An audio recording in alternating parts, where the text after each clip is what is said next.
We now start with questions. Prime Minister Ben Everett. One, please, sir. Prime Minister. Thank you, Mr. Speaker. Today is a big day as we implement the biggest tax cut. For a decade, increasing national insurance thresholds to make tax lower and the tax burden easier. These changes will benefit 30 million people across the UK. And I'm pleased to say that two of those people are seated here in the public gallery today. Mandy Banfield and Alan Calzari, a typical worker, will now save £330 per year, with 70% of employees better off as a result. That is real money for real people. Mr. Speaker, I'm sure the House will also join me in wishing the best of luck to England and Northern Ireland, who are competing in the UEFA Women's Euro 2022 tournament, which starts today, and I'm sure they will both make the nation proud. This morning, Mr. Speaker, I had meetings with ministerial colleagues and others. In addition to my duties in this House, I expect I shall have further such meetings later today. Ben Everett. Thank you, sir.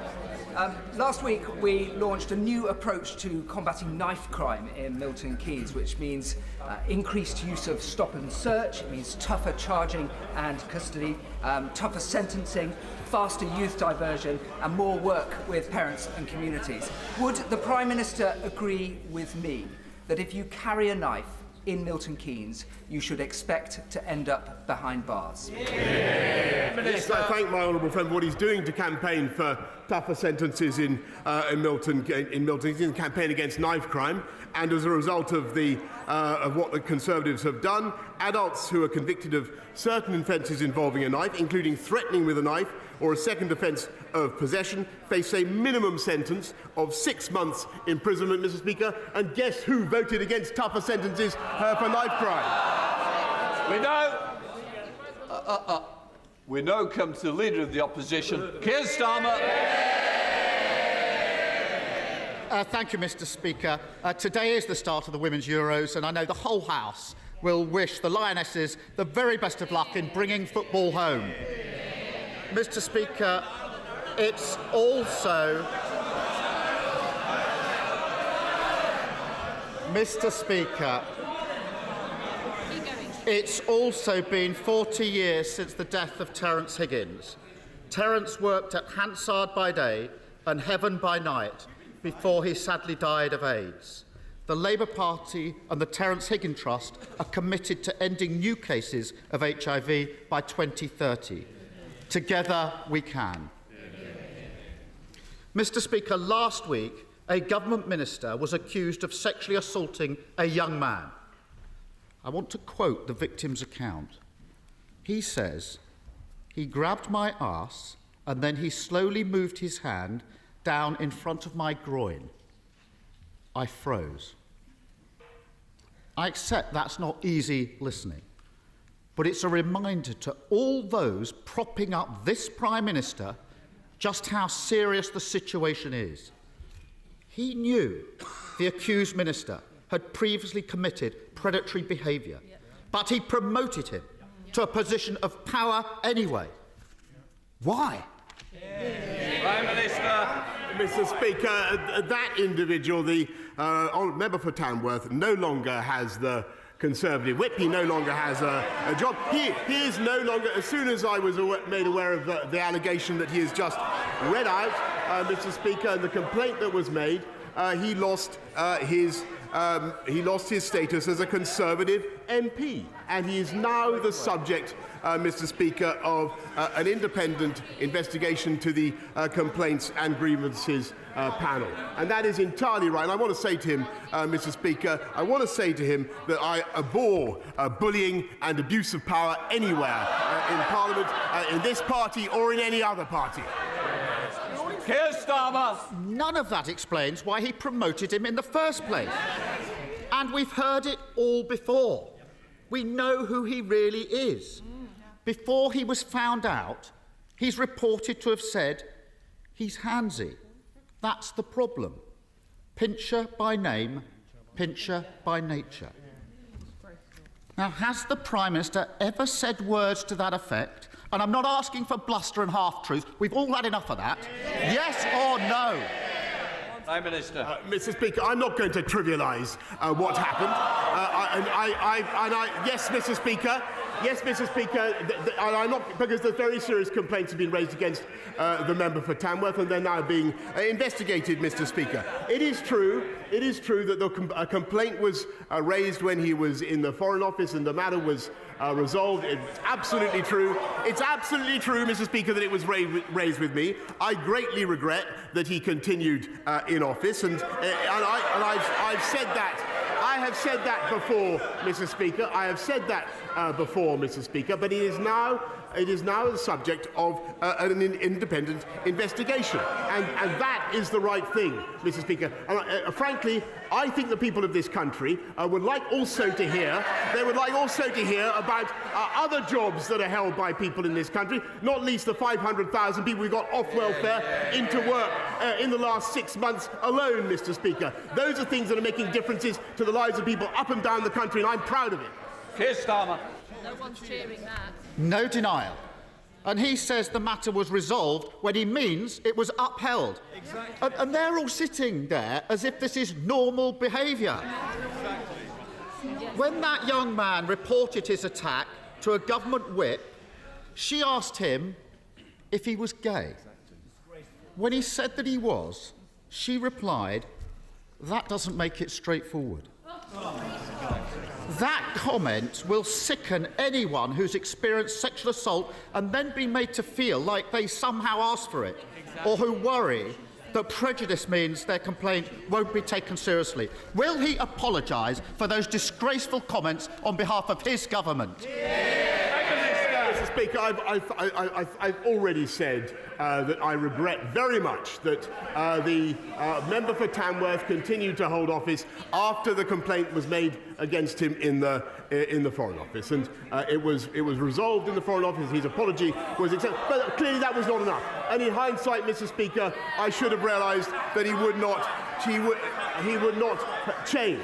However, when it came to the Friday of last week, and when I was given the information that he's read out about the complaint that was made against the honourable member, I acted immediately, Mr. Speaker, and I took the whip away from him. And we will not tolerate that kind of behaviour in this or any other party, Mr. Speaker. And what we also want to do is to help people up and down the country with the things that also matter to them, like cutting their taxes, Mr. Speaker, by £330 this year, which is what we're doing. Keir Starmer. Doesn't that just sum him up? Awful behaviour, unacceptable in any walk of life. It's there for all to see, but he ignores it. It was the same when his ally was on the take from the lobbyists. It was the same when his Home Secretary was bullying staff.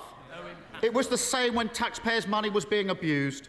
And it was the same when he and his mates parted their way through lockdown. Anyone quitting now, after defending all that, hasn't got a shred of integrity.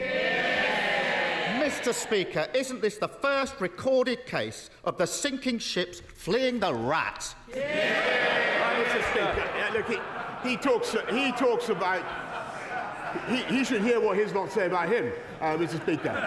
He talks about integrity. He wanted to install the member for Islington North into number 10, Mr. Speaker. That's what he wanted to do. Imagine what our country and what the world would be like now. He talks about integrity. He voted 48 times to overturn the will of the British people and take us back into the European Union. And by the way, listening to his muddled speech the other day, that is exactly what he would do again. Mr. Speaker, he talks about integrity, but Mr. Speaker, he has voted time and time again against sanctions on criminals that would put them behind bars. This is the government that is tough on...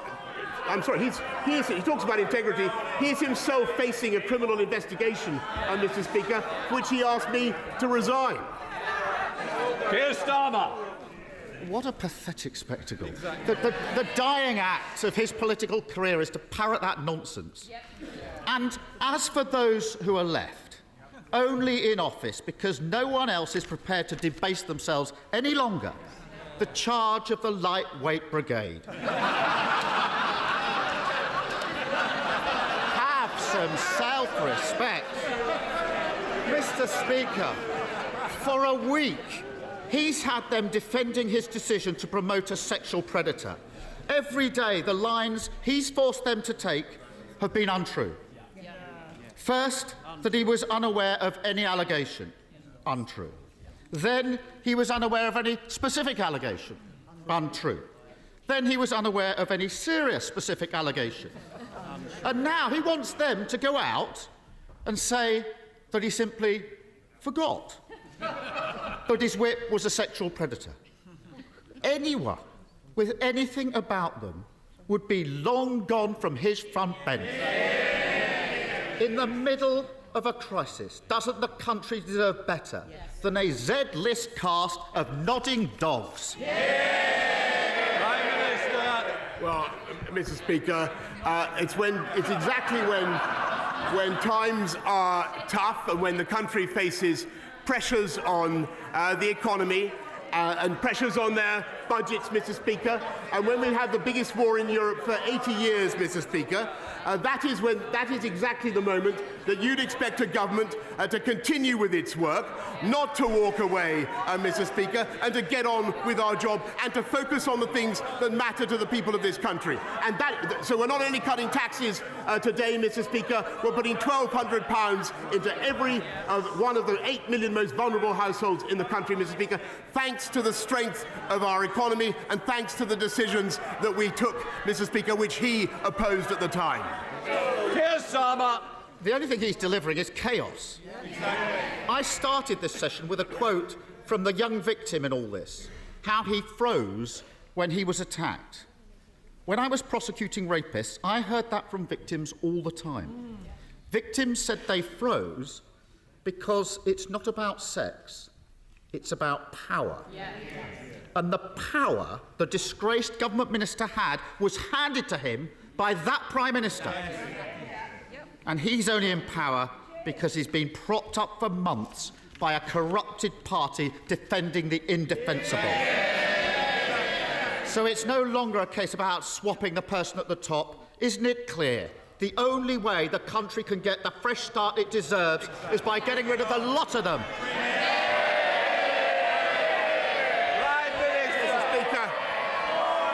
Mr. Speaker, the difference between this. We've got to get through Prime Minister's questions. Prime Minister. Mr. Speaker, the difference between this government and that opposition is we have a plan and they do not. We're getting on with it. They want to focus on this type of issue, Mr. Speaker. We're going to get on with our jobs. We're going to control prices, Mr. Speaker, by not giving in to the union barons. They're paid by the union barons and they're proud of it. We were the first European country to arm the Ukrainians, Mr. Speaker. I'm proud of that. And those guys, Mr. Speaker, the party opposite, not only do they want to put Mr. Corbyn into number 10, the member for Islington North, but 8 of them, including the shadow foreign secretary, the shadow deputy leader, and 6 others, voted to get rid of our independent nuclear deterrent, Mr. Speaker. Today we are cutting taxes, we're helping 500,000 people into work, and thanks to the strength of our economy, we're helping people up and down the country, and we are going to continue to deliver on the mandate I was given.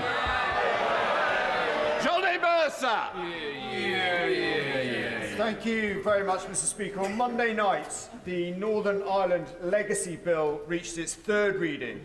And so with it, the beginning of the end of the journey, a long journey to make sure the service and sacrifice of those who served in Iraq, Afghanistan, and now Northern Ireland is not rewritten by those who seek only to line their own pockets. But would the Prime Minister agree with me that never again can we allow such a gulf to open up between this place and those who serve? Never again must they be made to feel like we are not on their side. And will he redouble his commitment to make sure this is the best country in the world, to serve in the military and be a veteran all their families? Thanks, my honourable friend, very much. I thank you for all the work that he's done for veterans and continues to do. This bill will give veterans the certainty they deserve, and we're fulfilling the manifesto pledge to end the cycle of investigations, but also at the same time making sure that families can get the answers they need about what happened to their loved ones. We now come to the Leader of the SNP, Ian Blackford. Thank you, Mr. Speaker. And can I give every best wish to the England and Northern Ireland ladies football team as they approach the Euro Championships. There's nothing better than seeing your teams in these finals. Can we also commemorate the passing 40 years ago of Terence Higgins and all those that have died from AIDS and Sen? And I'm sure, Mr. Speaker, the whole House will want to join with me in passing condolences to the family of friends of the Scottish football goalkeeping legend, Andy Gorham, who sadly passed far too early last weekend. He will long live in the memory of the best goalkeeper that many of us have seen. Mr. Speaker, it's easy to forget that only 10 days ago, the Prime Minister was dreaming of a third term. Mr. Speaker, you know, it's often said that a week is a long time in politics, but it turns out that 10 days is truly a lifetime. Because, let's face it, it's a minor miracle that the Prime Minister has even made it through to Prime Minister's questions, and he really ought to see the faces behind him, because, Prime Minister, it really is over. The Prime Minister is desperately clinging on to his own fantasy, but the public can't afford to put up with this farce of a government a minute longer. Today, we should be talking about the Tory cost of living crisis, soaring inflation and the growing cost of Brexit. But instead, it's always about him. How many more ministers need to quit before he finally picks up his pen and writes his own resignation letter? Perhaps that's what he's doing now.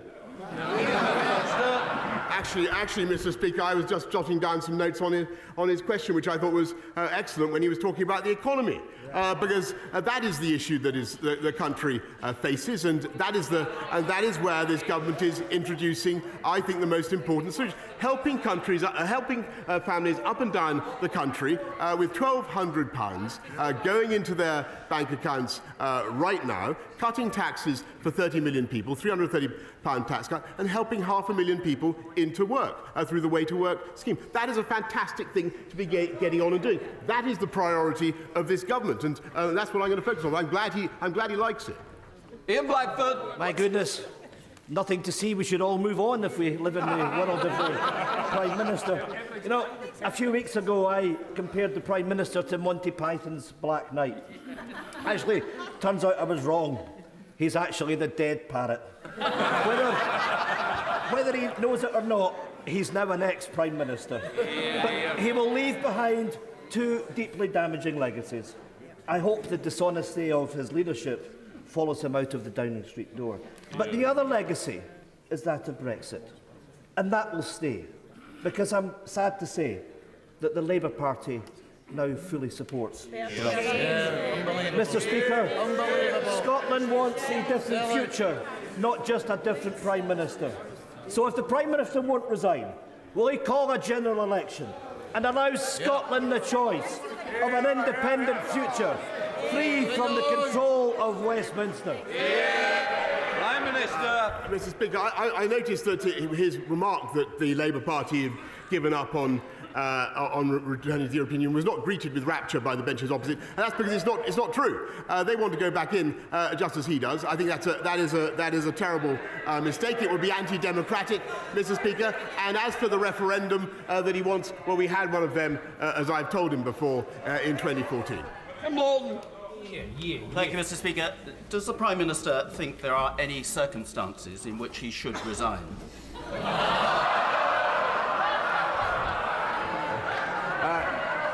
I think, Mr. Speaker, clearly, if there were circumstances in which I felt it was impossible for the government to go on and discharge the mandate that we've been given, or if I felt, for instance, that we were being frustrated in our desire to support the Ukrainian people, or over some major point, then I would.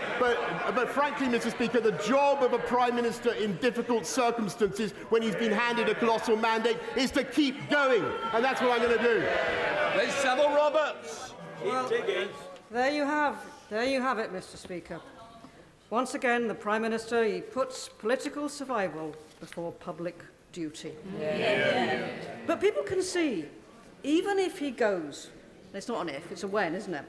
Yeah. The same Westminster arrogance will continue to dictate our futures in Wales. Yeah.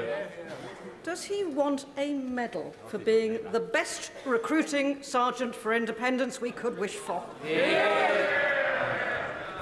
Actually, Mr. Speaker, everywhere I look around the United Kingdom, I had a great talk with Mark Drakeford the other day, as well as talking to Nicola Sturgeon. I see the bonds of our union being strengthened the whole time, and I'm confident that they will continue to do so. Link Drummond. Thank you very much. Thank you, Mr. Speaker. The government's town centre and levelling up funds have been very successful around the country, but there are a few town centres, like Waterlooville in Mearn Valley, that are in desperate straits and haven't managed to get any funding, get a scheme into the present round of funding. Can my honourable friend assure me that future funds will be available to help declining high streets become fit for the 21st century and survive the post-pandemic? Yeah. I thank my honourable friend, and she's a great champion for Mearn Valley, and I will make sure that she gets a meeting with the Minister for Levelling Up at the earliest opportunity. Western. Thank you, Mr. Speaker. The public clearly thinks that this government has lost the plot over the cost of living crisis. The Prime Minister may be aware that the average salary for a nurse is £36,000. For a primary teacher, it is £38,000. They, and indeed working people everywhere, are struggling to pay their rents and their mortgages. Given they can barely afford a £150,000 mortgage on a new home, can he tell this House how he could afford a £150,000 treehouse? What I can tell him, Mr. Speaker, is that up and down the country, rather than talking about fantasy infrastructure, I can talk about real infrastructure. We are helping to unite and level up the people of this country with £650 billion of investment, helping people, helping to lift the aspirations and opportunities of people up and down the country. And thanks to the strength of our economy, we're helping exactly the people he describes with £1,200 going into their bank accounts to help them with the cost of living pressures. And the House, Peter Bottomley. The Prime Minister knows that while he's Prime Minister, I want him to do all the good he can. While he's Prime Minister's Green and Present Land, can I refer him to EDM 1082 about the Goring Gap, the Chatsmore Farm, or to the Department of Levelling Up, the land above Goring Station, the farm in Worthing, which was fully protected and will be fully protected when another inspector says that Worthing Council protecting it will happen. Can I ask him to tell the government to withdraw their objection to Worthing Council's appeal against the absurd decision by a planning inspector to allow 482 homes to go on this green lung between Goring and Ferry? Minister. I thank the Right Honourable John very much, and he campaigns on this issue for some time. I will make sure that he gets a meeting with the relevant minister to discuss the development in Goring by sea. Ian Leggery. Thank you, Mr. Speaker. On the 21st of January, the government committed £100 million from the Automotive Transformation Fund to British Wool, to a gigafactory in my constituency, Camas, Warnsbeck. And as of today, Prime Minister, not a penny, not a single halfpenny is being received by the company. And it jeopardises up to 8,000 much-needed jobs. The tensions between the Prime Minister and the former Chancellor have sadly now been much exposed. And I'm telling you, Prime Minister, the betrayal of my constituents cannot be another broken promise of this government. Prime Minister, give him a nudge. Please instruct your new bestie to make sure that the cheque is in the post this afternoon, because who knows who'll be in that seat this time this afternoon, never mind next week. Can I congratulate the honourable gentleman on the passion with which he advocates investment in British folk? And I totally share his enthusiasm. And actually, I want to thank my honourable member for Blythe Valley as well, who is a heroic campaigner on this issue. I can tell him that the letter was sent last night, Mr. Speaker, an in-principle offer of support for this project through. How about that? Hang on in there, Mr. Speaker. That's what I'm going to do. Thank you, Mr. Speaker. The world is facing a global food crisis in which the poorest nations face catastrophic consequences. Will the Prime Minister take all possible action to negotiate and facilitate access to the grain stores stranded in Ukraine? We have a limited opportunity to avert famine in developing nations, and the UK must play its full part using all the resources at our disposal. My right honourable friend is completely right, and there are 25 million tonnes of wheat that are basically being held hostage by Putin. That's equivalent to the annual consumption of many of the least developed countries, and we're helping to lift that blockade, not just by negotiation, but also by supplying demining equipment, insurance for the commercial ships that might be involved, and also 10 million to help improve the railway infrastructure that would be necessary to get the grain out by rail. Mark Andrew. Mr. Speaker, yesterday the Prime Minister said that he is fed up of people saying things on his behalf. It's not just him that's fed up, so are the British people and his ministers who are resigning. They're sick of time and time again being sent out by him to say things that aren't true. Is the real problem him or them for believing him in the first place? Mr. Speaker, I thank him very much, and look, I want to be clear. What I want to say is, I say it again. I regret the way the appointment happened, and I was clear with the House about what I knew at the time. But I want to stress that I take this matter extremely seriously. I'm very sorry for the impact it's had on the victims. But the individual in question, the member for Tamworth, is now subject to an independent complaints and grievance procedure. As soon as that complaint was made, I should say, Mr. Speaker, the whip was taken away. Can I just say we don't know that is the case. It is confidential, and I think we've got to stop referring to something that we don't know there. And I want to put the House on notice that we don't mention it. Teresa Villiers. Just over a fortnight ago, 2 horrific fatal stabbings took place in a quiet street in East Barnet. With the Metropolitan Police now in special measures for the first time in its history, will the Prime Minister urge the Mayor of London to start living up to his responsibilities as Commissioner? The Mayor needs to get a grip on crime, he needs to give Barnet its fair share of new officers, and he needs to abandon his plans to sell Barnet police stations. Well, I do notice, Mr. Speaker, that crime has spiked since the previous Mayor of London, and it is the Labour Party that voted against stop and search, Mr. Speaker, that voted against increased funding for the police. And I think, as for the Labour Mayor, he'd do better to get out of California and take control of crime in his city. And this will alter. Thank you, Mr. Speaker. According to the NHS Confederation, not a single one of the so-called 40 new hospitals the Prime Minister promised at the last election will be built by 2024.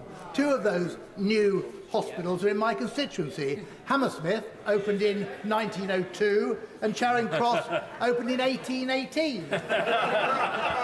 They're not new hospitals, and there's no building going on. Like all his promises, they exist only in his warped imagination, as this is likely to be his last Prime Minister's questions. Will he finally tell us the truth? Well, actually, Mr. Speaker, if he looks at what we promised and what we delivered, we said we'd get 20,000 police out on the streets. We've actually got 13,500 more already. We said we'd do 50,000 more nurses. We're already on track. And he's quite wrong about the pledge on hospitals. We're going to deliver them by 2030, Mr. Speaker. That was always clear. And the only reason we can do that is because we're putting the funding into our NHS, which he and his party opposed. Gary Sambrell. much, Mr. Speaker. Yesterday, in an attempt to boost morale in the tea room, the Prime Minister said at a table, but there were 7 people, MPs in the Carlton Club last week, and one of them should have tried to intervene to stop Chris from drinking so much.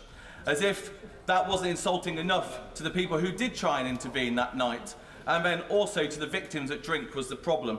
Isn't it the example, Mr. Speaker, but it's the Prime Minister constantly tries to deflect from the issue, always tries to blame other people for mistakes, and that at least nothing left for him to do other than to take responsibility and resign. Order! Order! Can I just say, you ought to be embarrassed by clapping. This is not a debate. Mr. Esterson, it's not debating society. This is... This is Prime Minister's questions. I want to get through the questions. There's other people want to catch my eye, and the way to do it is not by clapping. Prime Minister. Mr. Speaker, there's a very simple reason why they want me out, and that is because they know, Mr. Speaker, that otherwise we are going to get on and deliver our mandate and win another general election, and that is the reality, Mr. Speaker. Neera Wilson. Thank you very much, Mr. Speaker. The Prime Minister once wrote, "It is a wonderful and necessary fact of political biology that we never know when our time is up. Long after it is obvious to everyone that we are goners, we continue to believe our duty is to hang on to the perks and privileges of our posts. In reality, we are just terrified of the come down." Yep.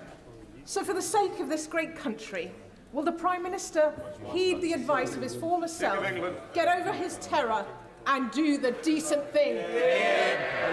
Mr. Speaker, with great respect, I refer the honourable lady to the answer I have just given. When things are tough, of course people turn their fire on the leader of the country, but it is my job to get on and deliver our manifesto, which we are, and to deliver on the mandate on which I was elected, and to get this country through tough times, just as we got it through COVID. And that is what I'm going to do.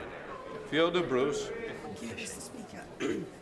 Around 1,000, I apologise, around 1,000 delegates from 100 countries are at the Freedom of Religion or Belief International Ministerial Conference over at the QE2 Centre today.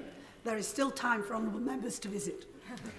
But will the Prime Minister agree with me that this significant conference will count for nothing unless it results in concerted global action to promote and protect freedom of religion or belief around the world? I thank her very much. And freedom of religion and belief is integral to people's identity and their sense of themselves and their own personal freedom and security. And I thank her for the work she's doing as my own envoy on that subject, and also for the wonderful conference that she has organised. It was great to talk to her about it yesterday. Mohammed Jasser. Thank you very much, Mr. Speaker. Will the Prime Minister join me in expressing my deepest condolences to those injured and affected by the explosion at a block of flats at Redwood Grove in Bedford on Monday, which has sadly led to the death of one resident, with others yet to be accounted for. This is a timely reminder of the dangerous work undertaken by the fire service. So will the Prime Minister join me in praising the emergency services who were at the scene, and also reconsider his 2% pay offer when firefighters have endured a real terms pay cuts of 12% over the last decade? I thank him very much, and and I share very much his support for the firefighters of our country. They do an incredible job, and overall it's a testament to their work that deaths from fire over a long period have on average been decreasing, thanks to the work that they put in. We will do our best we will look at the public sector pay review body offer and do our best to fund them as much as we can, but everybody knows the inflationary pressures that this country is now under. We don't want to have pay increases that are simply swallowed by price increases. David Johnson. Thank you very much, Mr. Speaker. The North Morton in my constituency was dubbed Britain's kindest village because this 160, wait for it, because this 160-home village committed to take 50 Ukrainian refugees. And it has them all with them now. In the gallery today, there is a group of those hosts and some of the Ukrainians that they are hosting, including 2 young people who hope to go into Ukrainian politics in the future. Yeah. Will my right honourable friend join me in welcoming them to this place and in thanking North Malton for their efforts?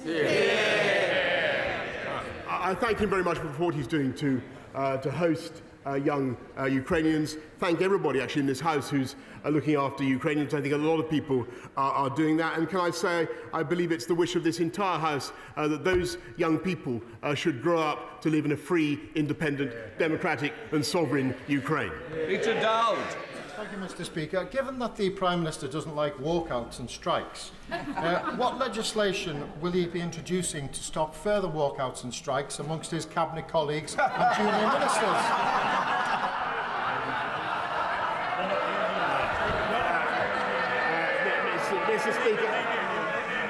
Mr. Speaker, I think that the whole House will have observed the brilliant performance on the radio this morning by the new Chancellor of the Exchequer. And that's no disrespect to the former Chancellor of the Exchequer. But what I think it shows, Mr. Speaker, is that in common with many sectors of the UK economy, there is a ready supply of skilled labour in the upper reaches of the Conservative Party. David Davis. Davis. Thank you, Mr. Speaker. I'd like to draw the Prime Minister's attention to the words he used in response to my right honourable friend, the member for Worthing, when he asked the question earlier. 6 months ago, I called on the Prime Minister to resign because even then it was clear that his approach to leadership and integrity was already creating a pipeline of problems that will paralyse proper government. Today, I ask him to do the honourable thing, to put the interests of the nation before his own interests, and before, in his own words, it does become impossible for government to do its job. Prime Minister. I thank him very much for the point that he's made again. I've just got to, respect. I just couldn't disagree with him more. Look at what the government is doing today. Cutting taxes for 30 million people. We've just completed a programme to get 500,000 people off welfare into work, Mr. Speaker. And thanks to the strength of our economy, thanks to the position that we're now in, which was because of decisions that we took that they opposed, and it's to never forget. We are able to give £1,200 to 8 million of the poorest and most vulnerable families in this country. That is the right thing to do. We're getting on with it, and we will continue with our active and energetic programme for the benefit of this country, uniting and levelling up and unleashing the prosperity of the entire nation. Final question, Clive Betts. The Local Government Association has told us that over 400 families who've come to this country from Ukraine under the family scheme have subsequently presented themselves as homeless to local authorities. Because the local authorities haven't got enough accommodation, those people are going to end up in temporary accommodation. There's a simple answer. Local authorities could be allowed to contact the many thousands of people who volunteered to provide homes under the Homes for Ukraine scheme. The problem is the government doesn't allow families to transfer from the family scheme to the home scheme. When will the Prime Minister act to ensure people who've come thousands of miles to this country aren't placed in temporary accommodation, but we take on the generosity of those families who are willing to offer them a home? I thank you very much for the very valuable point that he's raised, and we will make sure that families are able to cross over from one scheme to another and to simplify and speed up the process. But I don't think that should take away, Mr. Speaker, from the generosity of this country in welcoming Ukrainians. 135,000 visas have so far been issued through our uncapped scheme, both the family scheme and the Homes for Ukraine scheme. It's changing the lives of those Ukrainians, and I think we should all be proud of what we are doing.